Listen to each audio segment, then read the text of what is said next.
미국의 어떤 초등학교에 2학년을 담임하는 한 선생님이 있었습니다. 하루는 교육 계획에 따라 학생들이 박물관 견학을 가게 되었습니다. 그때 그 선생님은 학생들에게 박물관에 있는 유물들에 대해서 설명해 주기 위해서 선생님이 먼저 박물관에 가서 직접 보고 조사를 했습니다. 근데 선생님은 박물관에서 무릎을 꿇고 다니면서 유물들을 살피며 메모를 하였습니다. 그것을 본 박물관 관리인은 선생님이 걷지 못하는 장애인 줄 알았습니다. 그런데 나갈 때 보니까 벌떡 일어서서 걸어 나가는 것을 보고 깜짝 놀랐어. 선생님은 왜 무릎으로 기어다니면서 유물들을 살펴보았습니까? 하고 물어봤습니다. 그때 선생님은 내일 저는 우리 반 아이들을 이곳에 데려와서 유물을 구경시켜 주려고 하는데 우리 반 아이들은 다 키가 작습니다. 그래서 우리 반 아이들이 바라보는 그 눈높이에서 유물을 보았다가 아이들에게 설명해 주려고 무릎으로 다니면서 유물들을 살펴본 것입니다. 라고 대답했다고 합니다. 정말 훌륭한 선생님이죠. 그 선생님의 이름이 피바디입니다. 이 이야기가 전해져서 미국에서 가장 유명한 피바디 교육대학이 생겨났습니다. 이런 선생님에게서 배우는 학생들은 얼마나 행복할까요? 그런데 우리 하나님은 피바디 선생님보다 우리를 더 정확히 아시고 우리의 필요를 채워주시기 위해서 예수님을 십자가에서 죽게까지 하셨습니다. 이런 하나님을 잘 아는 다윗은 시편 23편에서 여호와는 나의 목자시니 내가 부족함이 없으리로다 라고 고백했습니다. 우리도 이런 신앙 고백을 할 수 있게 되기를 바랍니다. 이번 주일 계속해서 지난주에 이어서 여섯 번째 재앙에 대해서 생각해 보려고 합니다. 그리스도인은 신앙 안에서 분명해야 합니다. 주님 오시는 그날까지 적어도 하나님의 종으로서 교회를 받들어 섬기는 목사로서 마음의 긴장을 풀어서는 안 된다고 생각하는 것이죠. 다니엘을 아십니까? 다니엘은 뜻을 정하여 이방인들의 먹고 마시는 것으로 자기를 더럽히지 아니하리라 결심했습니다. 뜻을 정하여. 엄청난 결단이죠. 때로 신앙은 믿음이기보다는 결단이다 이렇게 표현하기도 합니다. 믿음이 결단하게 하는 게 아니라 결단이 믿음이 믿음되게 한다는 것입니다. 다시 믿음이 결단하게 하는 것이 아닙니다.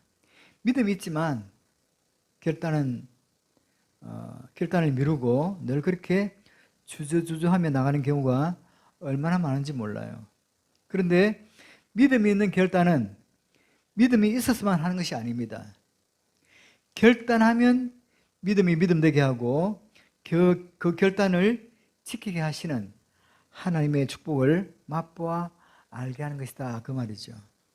의외로 교회는 오래 다녔지만 신앙의 연조는 오래되고 하나님에 대한 믿음은 확실하지만 제대로 순종하면 하지 못한 채 그럭저럭 그렇게 가는 경우가 참 많이 있는 것을 봅니다. 결단의 부족이죠. 포로로 잡혀갔던 소년 다니엘이 왕의 진미를 거절할 수 있었던 이유가 무엇이었습니까? 다니엘 1장 8절에 보면 자기를 더럽히지 않게 하기 위해서 환관장에게 구했다 했습니다. 생각만 거절한 것이 아니고 뜻을 가지고 환관장에게 이야기했다는 것입니다. 나는 왕의 진미를 먹지 않겠습니다. 하나님은 결단을 축복하셔요. 결단하여 지키려고 하면 그 결단이 결단되도록 지켜주시는 하나님이십니다. 회개는 하면서도 마음속에서 그 죄를 또 지으면 어떡하지? 자신이 없을 때 그 죄는 반복됩니다. 그러나 또 죄를 지을 망정 그 기도 가운데 회개 가운데 결단하는 것입니다. 주님, 내가 결단합니다. 끊어버려야 할 것이 있다면 이 시간 마음속에서 먼저 정리가 되는 그런 복된 은혜가 있기를 바랍니다. 생각은 끊을 수 있을 것 같은데 마음으로만 끊어주세요, 끊어주세요 하면 안 끊어집니다.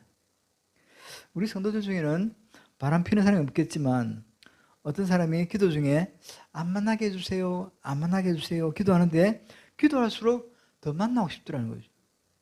결단입니다. 결단. 더 큰 믿음이어서가 아니라 결단입니다. 다니엘은 자기를 알았습니다. 나는 누구인가? 나는 누구여야 하는가?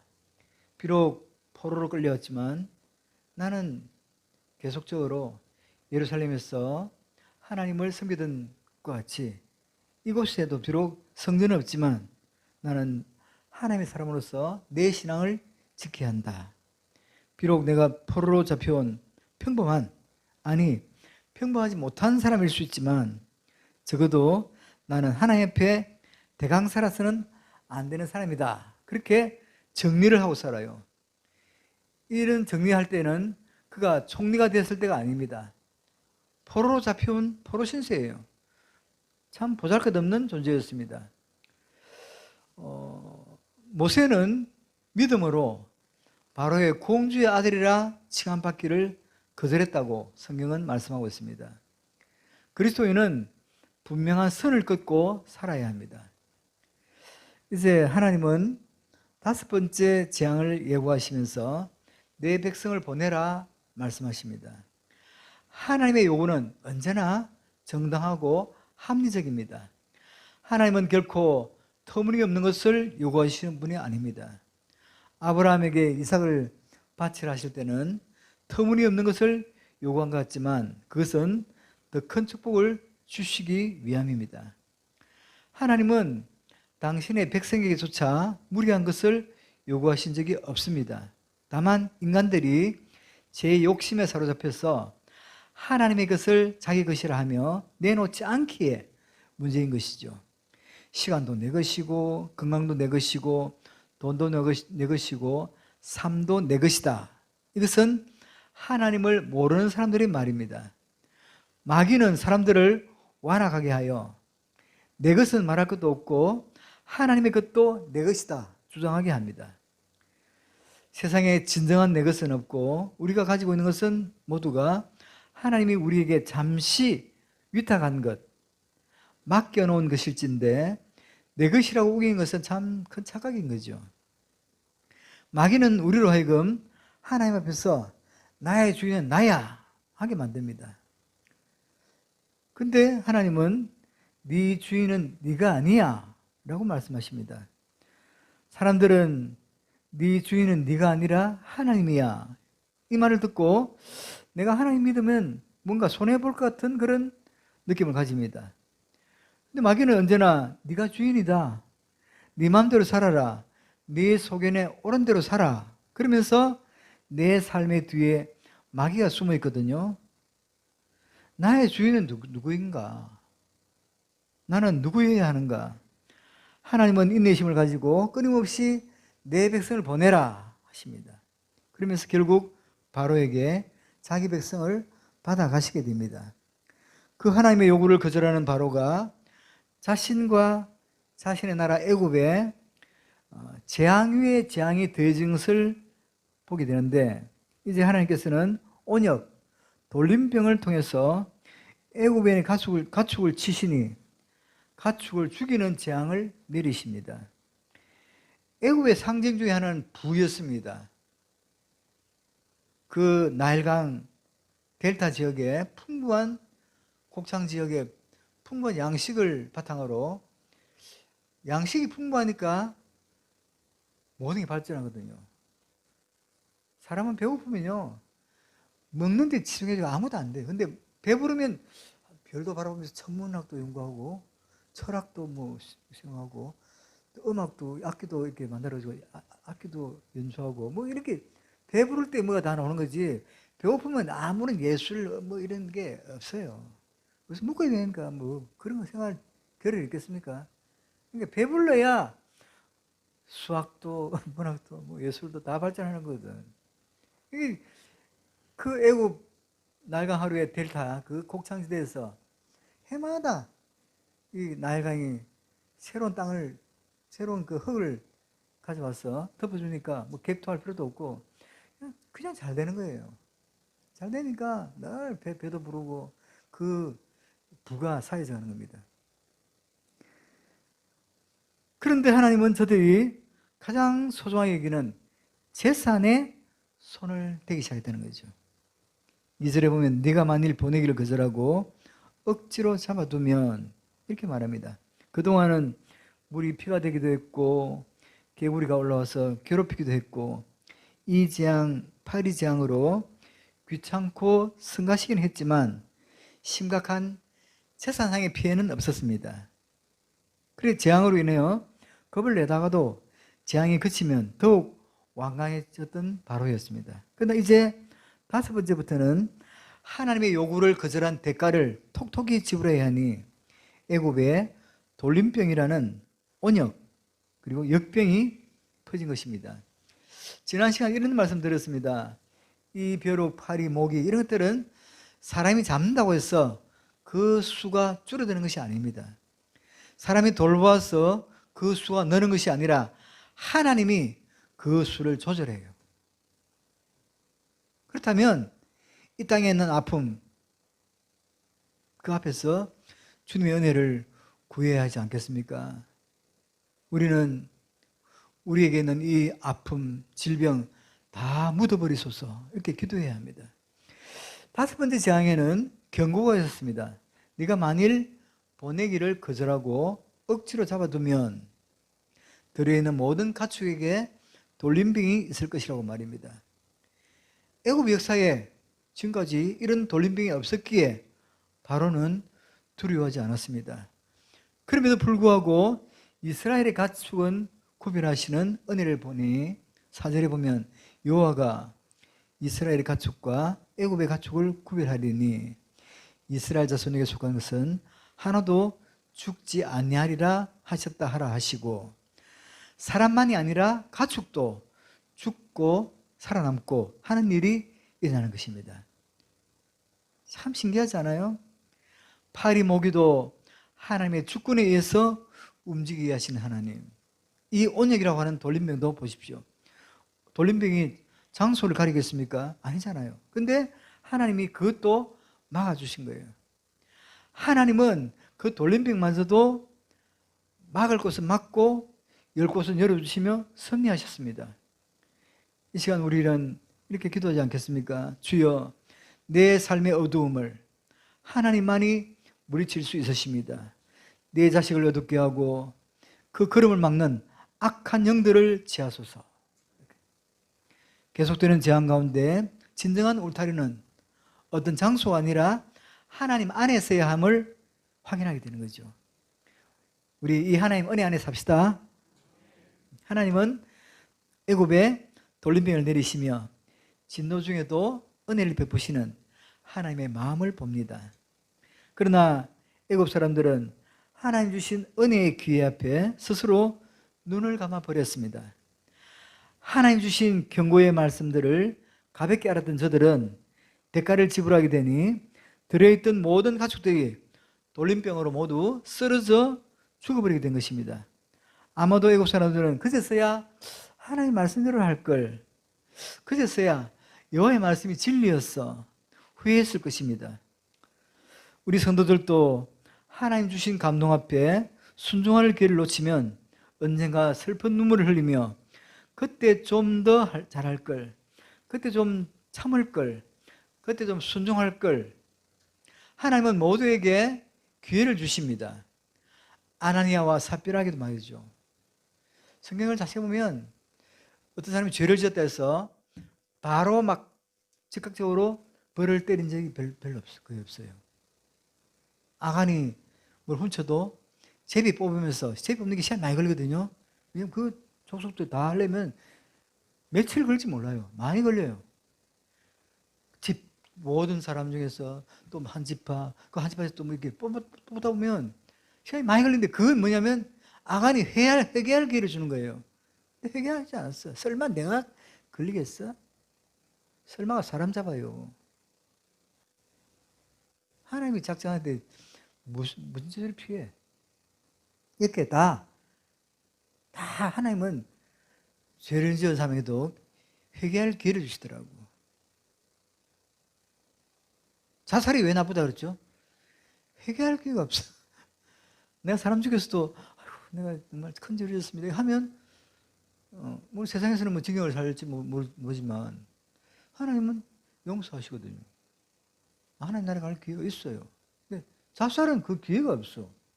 그래서 자살은 참 나쁘다는 거죠. 그래서 순종의 기회가 오거든 이해가 되지 않더라도 참아라, 인내해라, 용서해라. 그때 순종할 수 있는 은혜가 있기를 주님의 이름으로 축복합니다. 만일 애굽인들 중에도 혼자라도 가축을 집안으로 빚으시겠다라면 재산을 지킬 수 있었고, 또 더 중요한 것은 하나님 말씀대로 된다는 것을 몸으로 경험하면서 하나님을 만날 수 있는 축복도 누렸을 것이다. 근데 왜 드리지 못하죠? 이런 경우 있잖아요. 다른 사람들 다 가축을 들여다 두고 있는데 자기 혼자 가축을 드리면 저거 뭐 하는 거야? 이웃의 눈치를 보면서 마음에는 비신시겠다, 비신시고 싶은데 환경이 주위 사람들의 눈치를 살피면서 믿음되지 못하는 경우가 많다는 거죠. 혹시 저들이 나를 왕따시키면 어떡하지? 그런 경우 참 많이 있거든요. 그러나 그 공동체가 어떠하든 그 환경이 어떠하든 신앙 안에서 신앙적 행위가 평생에 부끄러움으로 느껴지지 않도록 주님의 이름으로 축복합니다. 왜 우리의 삶에서 끊임없이 영적으로 전쟁을 치르는지 아십니까? 대학에 들어가는 아이들, 그 아이들이 대학문을 들어서는 순간 죄와 맞닥뜨리게 됩니다. 주위 환경이 그렇게 만들어요. 그 똑똑한 대학에서 하는 일이 뭡니까? 신발에 술 따라서 퍼먹습니다. 아주 엽기적입니다. 술잔도 아니고 신발에 네 발에서 신을 벗어라. 그래서 그런가? 참 대단한 것 같아도 그 인생이 추구하는 거 별거 없어요. 언젠가 여자 대학교 앞에 지나가는데 점찍이 참 많더라고. 최고의 지성을 말하는 대학교 앞에 점찍이 저렇게 많은가? 아무리 많이 배워도 영적으로 깨어나지 못하면요 미신에 휘둘리더라고요. 제가 종종 예를 들지만 로켓을 쏘올리는데도 고사 돼지머리처럼 최고의 과학 앞에서 최고의 미신이 얼마나 웃기냐고. 이게 매치가 안 되잖아요. 산돼지다 죽은 돼지에다가 그 돼지도 웃는 건 돼지는 비슷하잖아요. 하여튼 그 돼지 놓고 너무 웃기고. 참 세상에는 영의 눈이 흐리지면, 여러분 우상을 생각해 보십시오. 우상 보면 짐승들이 많거든요. 어느 나라에서는 뭐 원숭이를 섬기고, 어떤 나라에서는 뭐 소를 섬기고, 다 사람보다 못한 걸 섬기고 있어요. 그 히랍 신화에 보면 신들이 노는데, 신들이 사람보다 나은 건 힘이 좀 세다는 것 뿐이지 사람보다 못해요. 그 성질이나 모든 이런 것들이. 참 사람들이 희한하게 그려놨더라고. 어쨌든 참 인생들이 우매한 짓을 많이 해요.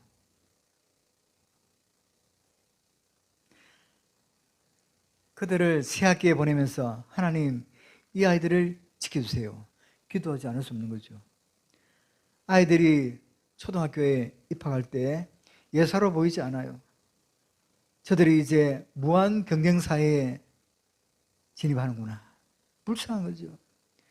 지금 아이들은 앞으로 노인네들을 몇 사람 부양해야 될지 몰라요. 허리가 휘를 거예요. 이제 조직의 쓴맛을 볼 때가 되었구나. 그들을 그냥 보낼 수 없어. 우리는 그들을 끌어안고 기도해야 합니다. 어쩌면 애국 사람들은 하나님 말씀 앞에 어줍잖은 자존심으로 뭉쳐 집단으로 거절했는지도 몰라요. 여러분, 주의 이름으로 부탁드립니다. 하나님의 이름을 거스리는 집단에 소속되지 않기를 바랍니다. 하나님을 이야기하면서 하나님의 마음을 헤아리지 못한 그 집단에 평생에 끼어들지 않기를 바랍니다. 내일이라고 하는 경고 앞에 설마 하다가 가축을 잃어버린 사람도 있을 것입니다. 그러나 하나님 말씀을 설마 하는 마음으로 거절했다가는 너무나 큰 대가를 지불하게 되는 거죠. 한번 물어봅시다. 여기 10개의 컵이 있는데 물을 마셔야 되는데 누군가가 경고하는 거예요. 그 10개의 컵 중 하나에 독극물이 들어있다. 그러면 그 중 하나를 씩 웃으면서 마시겠습니까? 그 사람이 용감한 거예요? 안 용감한 거예요? 마시면 미련한 겁니다. 급하게 서울에 가야 하는데 아가씨가 표를 끊어주면서 말합니다. 표를 끊어드리기는 하는데요, 오늘 운행한 열차 10대 중 한 대는 가다가 뒤집힐 가능성이 있는데요, 그러면 여러분은 씩 웃으면서 그 말 무시하고 열차를 타시겠습니까? 찝찝해서 못해요. 안 타죠. 여러분 마음속에 나는 하나님 뜻대로 살아야 되는데 하는 성령의 감동이 있으십니까? 그런 감동이 늘 있어야 되는 거죠. 7절에 보면 재미있는 표현이 나옵니다. 이 말이 참 재미있는 게 뭐냐면 인간의 속성 중에 자꾸 신경이 쓰인다는 거예요. 바로가 사람을 보내본 적 이스라엘의 가축은 하나도 죽지 아니하였더라. 이스라엘이 궁금해서 사람을 보내면서 알아보래. 이게 사람이에요. 이게 사람인 거죠. 신약성경 요한복음 27장에 보면 어떤 이야기가 나오냐면 베드로가 예수님을 배반하고 고기 잡으러 갔어요. 이 베드로를 예수님이 찾아오셔서 사명을 맡깁니다. 베드로야, 네가 젊어서는 네가 원하는 대로 다녔지만 늙어서는 사람들이 너를 결박하여 원치 않는 모습으로 죽게 될 것이다. 그래서 이제 네가 원하는 대로 살아야 할 사람이 아니라 하나님이 원하시는 대로 살아야 할 사람인 것을 말씀하시면서 베드로의 결국을 소개하면서 남이 네 팔을 벌리리니 내가 순교한 것처럼 너도 순교하게 될 것이다. 베드로가 알았습니다. 그런데 그 이야기를 듣고 아멘하고 끝내야 되는데 요한이 신경 쓰여서 이렇게 말해요. 쟤는요, 그때 예수님은 쟤는 내가 알아서 할 테니까 니나 네 갈 길 가라. 참 묘하죠. 그래서 사람이요, 자기가 막 아플 때 남이 더 아프면 위로가 됩니다. 여기서 깨닫지 못하는 안타까움을 보죠. 어떤 일이나 사건이나 하나님 말씀을 들을 수 있다는 것은 복이죠. 더욱 완강해지는 애굽과 바로에게 6번째 재앙이 시작되죠. 5번째 재앙인 돌림병과는 달리 6번째 재앙, 독종 재앙이 시작되는데 이 재앙은 앞의 재앙은 적어도 순종의 기회를 주었지만 이 6번째 재앙은 경고도 없이 재앙을 내리니 이 재앙은 집안이나 집 밖이나 사람이나 짐승이냐를 가리지 않고 독종, 악성 종기의 역병이 번지기 시작한 것입니다. 모세가 하나님 말씀대로 화덕에 재 한 움큼을 집어서 하늘에 날리자 온 땅에 독종이 발한 것입니다.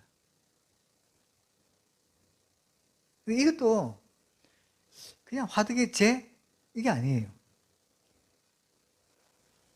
이 화덕의 재는 애굽인들이 두려워하여 제물을 바쳤던 악신 티폰을 달래기 위해서 바친 희생 제물을 태운 재입니다. 우상을 섬긴 그 재, 그냥 재가 아니고. 그래서 이 재를 이용해서 또 하나님은 또 하나의 재앙을 퍼부으신 거예요.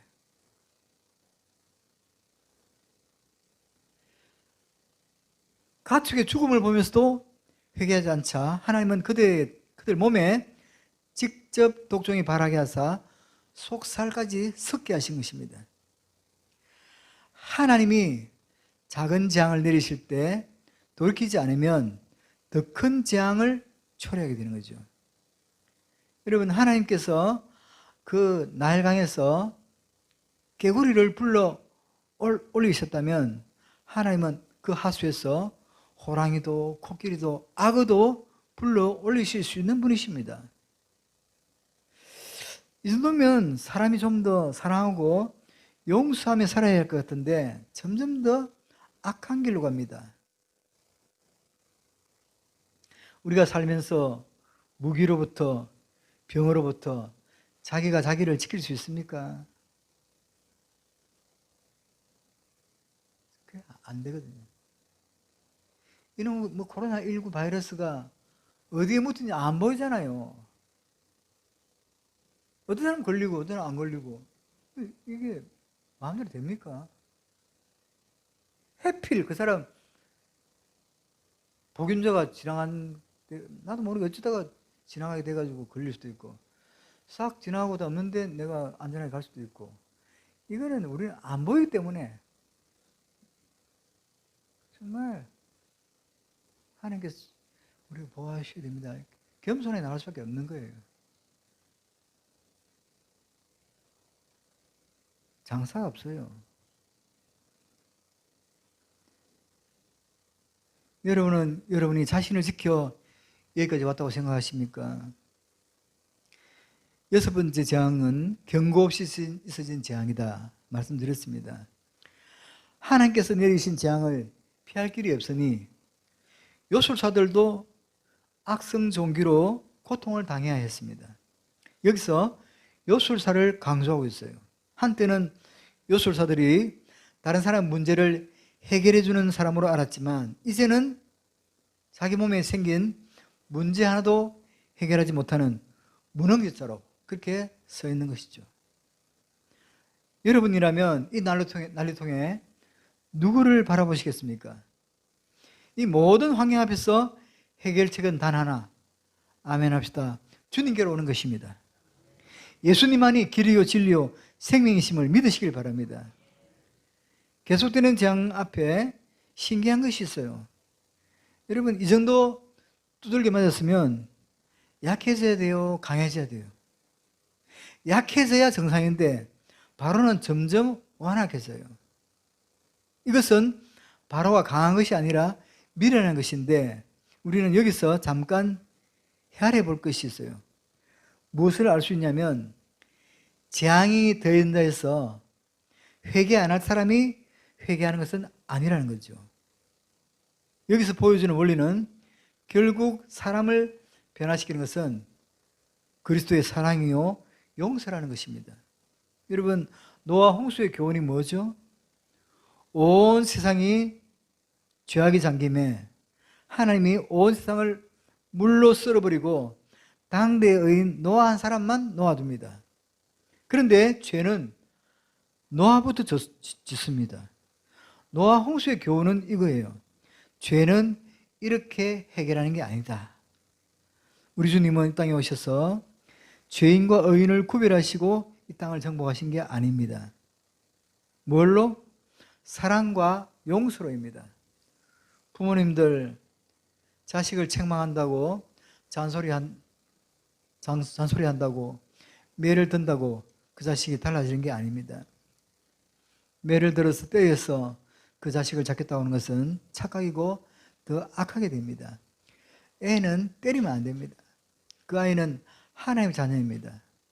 그 아이를 돌아보면서 자신을 보라는 것이지 생각 없이 아이만 잡으면 안 됩니다. 때린다고 달라지는 게 아니에요. 자식은 사랑을 줘야 합니다. 가정이나 교회가 제일 먼저 해야 할 게 뭐죠? 용서를 연습하고 연습시키는 것입니다. 절대 원리입니다. 예를 들어서 빗자루를 들어서 애를 때렸다 칩시다. 이게 한 번, 두 번 계속되면 나중에 청소하려고 빗자루를 들어도 애는 바짝 긴장합니다. 옛날 아빠들이 참 지혜로웠습니다. 애가 잘못하면 가서 회초리 꺾어 오너라. 애가 울면서 회초리를 꺾어 옵니다. 물어봅시다. 회초리 꺾으러 간 애가 얼른 회초리 꺾어 와요? 천천히 꺾어 와요? 예? 천천히. 지가 뭐 빨리 맞을, 뭐가 좋다고 빨리 맞을 일이 있어요. 천천히 꺾어 와요. 이렇게 천천히 꺾어 오는 시간이 뭐죠? 그 시간이 뭐죠? 부모가 자기 마음을 다스리는 시간이에요. 자기 마음을 충분히 다스린 후에, 그래서 감정을 충분히 다스리지 못한 상태에서의 매는 독약이다, 그런 말이 있어요. 자식이 됐건 누가 됐건 감정을 다스리고, 그리고 회초리 가져오면 종아리 걷어라. 몇 대 맞을래? 옛날 사람들은 자식을 징계해도 참 지혜가 있었던 것 같아요. 우리 엄마들 애들 때려보셨어요? 대부분 애가 잘못해서 때려요? 지가 성질나서 때려요? 여러분, 애가 아무리 잘못해도 엄마 아빠 기분 좋으면 때려 안 때려? 그러지 말아라 그래요.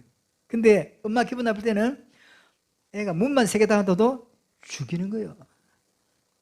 애가 맞으면서도 기준을 몰라. 우리 어머니는 언제 때리고 언제 안 때리느냐, 이걸 헷갈려가지고 지금 때린다고 되는 게 아니에요. 여러분 아세요? 목사로서 성도를 섬길 때 기다려주는 것도 참 중요해요.